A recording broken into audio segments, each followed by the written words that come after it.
안녕하세요. 경기보건의원 정명주 원장입니다. 지난 시간에는 다낭성 난소증후군에 왜 혈당과 인슐린, 지방량이 중요한지와 구체적인 방법, 규칙성에 대해서 설명을 드렸었는데요. 이번 시간에 이어서 설명을 드리도록 하겠습니다.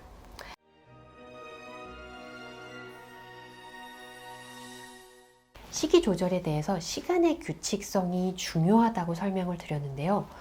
두 번째로 중요한 것은 바로 단백질과 섬유질입니다. 정해진 끼니에는 단백질과 섬유질이 풍부한 식사를 하는 것이 좋습니다. 그 이유에 대해서 알아보도록 할게요. 혈당의 기복을 그리는 표인데요. 이 경우는 급격하게 혈당이 오르게 되면 급격하게 떨어지게 되죠. 하지만 혈당이 서서히 오르게 되면 아주 장기간 안정적인 혈당을 유지하다가 안정적으로 떨어지게 됩니다. 이 기복을 그리는 혈당 사이에서는 바로 작용을 하게 되는 게 인슐린입니다. 다낭성 난소증후군의 아주 중요한 요소들인 거죠. 단백질과 섬유질은 혈당이 급격하게 오르고 급격하게 내리는 것을 막아주어서 적당한 포만감을 지속적으로 유지하면서 인슐린의 기복을 줄일 수 있습니다. 또한 적절한 식물성 지방도 소화의 속도를 늦추고 혈당의 급상승하는 것을 막아주어서 오히려 도움이 되는데요. 따라서 견과류나 올리브유, 들기름 이런 좋은 지방산들을 적절하게 섭취를 하시는 것도 좋을 텐데요. 실제 공복감을 느끼게 되는 게 급격하게 오르면 아주 짧은 기간 안에 훅 떨어지게 돼서 너무나 공복을 쉽게 느끼게 돼요.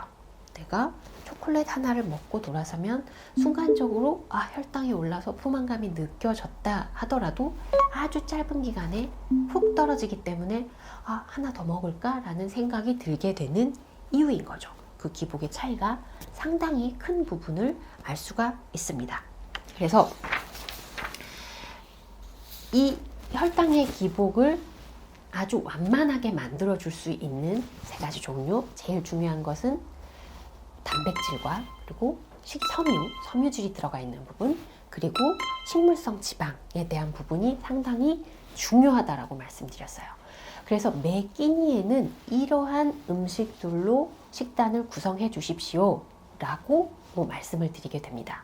그리고 이런 식단을 꾸미실 때 조금은 더 참고할 수 있는 부분이 바로 이 GI 수치, 혈당 지수라고 하는 부분인데요. 혈당 지수를 알 수 있는 식품들이 이렇게 있습니다. 자료 화면으로 나가겠죠? 즉 GI 지수, 혈당 지수란 일정 양의 식품들의 탄수화물을 섭취한 후에 혈당 상승 정도를 같은 양의 표준 탄수화물 식품을 섭취 후 혈당 상승 정도와 비교한 값을 말합니다. 이 수치는 참고하시면 식사 조절하는 데 조금 더 도움이 되실 텐데요.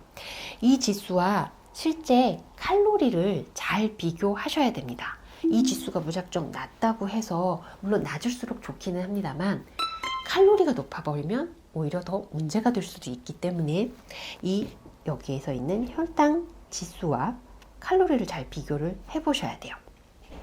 그 이유는 위에 아까 제가 혈당 지수에 대한 정의 부분을 읽어드렸었는데요.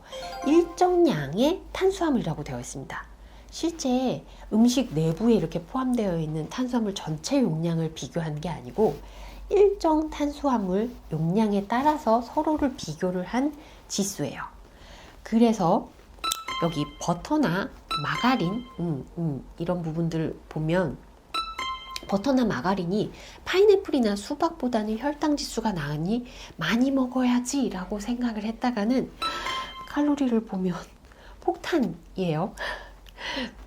그래서 이 부분들은 혈당 지수도 감안을 하시고 칼로리도 같이 고려를 하셔서 적절하게 둘 다 낮은 형태의 음식을 드시면, 물론 약간 맛이 없는 음식들이 대부분이긴 합니다만, 그런 음식들로 꾸며주시면 가장 좋은 식단이 돼요.